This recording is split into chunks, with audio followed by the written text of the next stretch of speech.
North Dakota Senator Kevin Cramer is today's headliner. He's a Republican on the Armed Services Committee and joins us now. Senator, good morning. Good morning, Sandra. What did you make of the president's rhetoric he used there in Japan, sort of toning things down when it comes to Iran? How does that strategy work for us?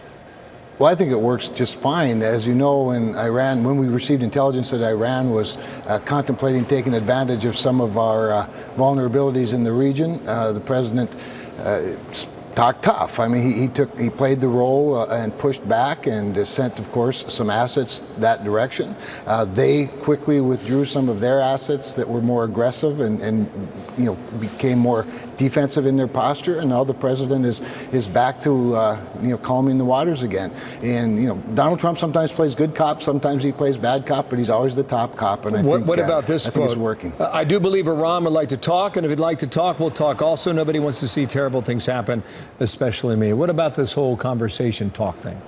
Yeah, I think it's always good to bring people to the table to talk. That's what President Trump's done better than any of his predecessors, whether it's President Xi or Prime Minister Xi, or whether it's Iran or for that matter Kim Jong-un. He's been great at applying the pressure, then bringing adversaries to the table, hopefully making some progress. At the very least, he provides an avenue and an opportunity for our adversaries to, if not become our friends, at least become serious about conversation. But still, Senator Cramer, some Democrats, including your colleague in the Senate, Bernie Sanders, are taking the president on for his recent comments on Iran. Here's Bernie Sanders.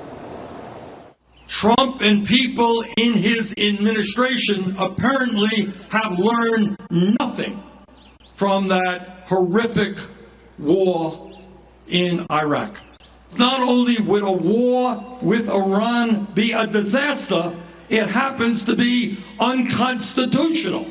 Senator, how do you respond to Bernie Sanders? Well, I think Bernie Sanders is in a very different spot. He's trying to become the Democratic nominee for President of the United States. He's playing to a base that is radical, to say the least, and he plays radical as well as anybody, probably better than anybody.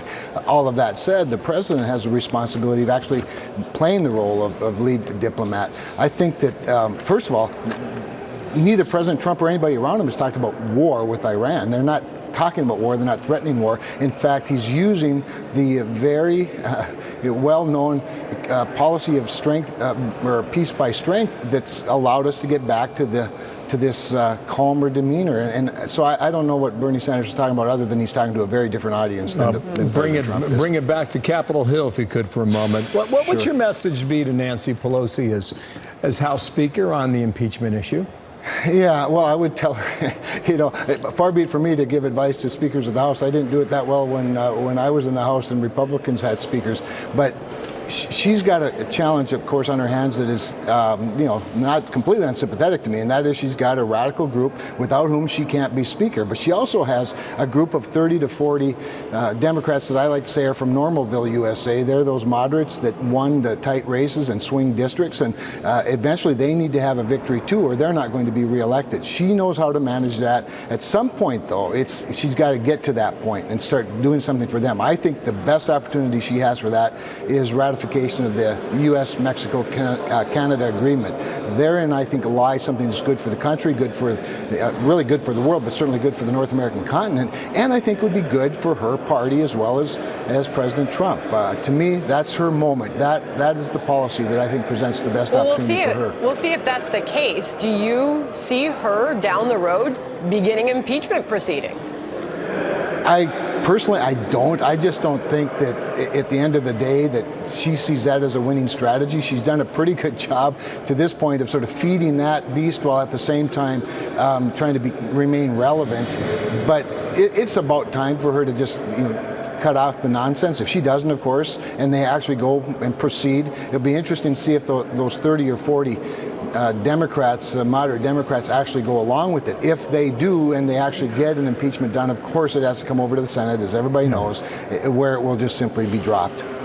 Senator, thank you for your time. It sounds lonely there in the Capitol building. It is very different than usual. Bill, thank you. Kevin Cramer, thank you, Senator, for coming on. Thank you, Senator.